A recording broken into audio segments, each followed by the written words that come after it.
Week 33, Day 6. Morning Nourishment. Daniel 10:5-6. I lifted up my eyes and I looked, and there was a certain man, clothed in linen, whose loins were girded with the fine gold of Uphaz. His body also was like beryl, his face like the appearance of lightning, his eyes like torches of fire, his arms and his feet like the gleam of polished bronze, and the sound of his words like the sound of a multitude. The excellent Christ, the centrality and universality of God's move on the earth, appeared to Daniel for his appreciation, consolation, encouragement, expectation, and stabilization. First, the excellent Christ appeared in his priesthood for taking care of his chosen people. His priesthood is signified by the linen robe. The fact that Christ is clothed in linen signifies that his humanity is his priestly robe. At the time of Daniel 10, Christ himself, God's centrality and universality, was a priest taking care of the children of Israel in captivity. Second, Christ appeared to Daniel in his kingship, signified by the golden girdle, for ruling over all the peoples. Verse 5b says that his loins were girded with the fine gold of Uphaz. A girdle is for strengthening. Christ's kingship is signified not by linen but by gold.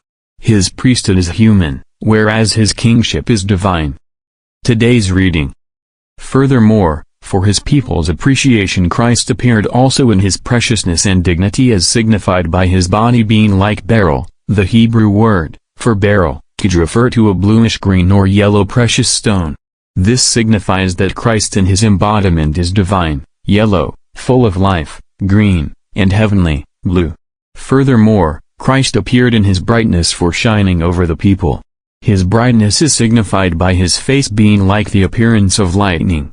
Christ's enlightening side for searching and judging is signified by his eyes being like torches of fire. Christ also appeared in his gleam, of polished bronze, in his work and moves, tested by people and testing people. In typology, bronze signifies God's judgment, which makes people bright. God's judgment is a kind of trial. Christ was judged, tried, by God, and God's trial and judgment made him bright like polished bronze. Such a Christ is the one who has been tested by others and who also tests others. Finally, Christ appeared to Daniel in his strong speaking for judging people. His strong speaking is signified by the sound of his words being like the sound of a multitude. Christ is precious, valuable, complete, and perfect. As a man, he is the very centrality and universality of God's move to carry out his economy.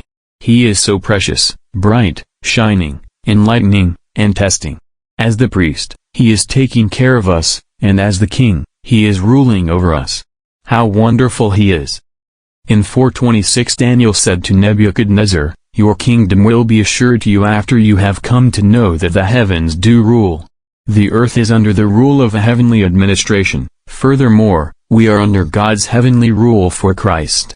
The purpose of the heavenly ruling is to complete God's elect so that Christ may be preeminent, that he may be the first, the centrality, and everything, the universality. Because the heavens rule, Christ is with us in all our situations. When we are sick, he is with us. When we are in turmoil, he is with us. We all need to learn three things: that this universe is under God's administration, that God's intention in his administration is to make Christ preeminent, to cause him to have the first place in everything, and that for the accomplishment of God's intention, we, his people, his elect, must give him the best coordination and cooperation. Through our coordination and cooperation, God will consummate his eternal intention to make Christ preeminent through the rule of the heavens.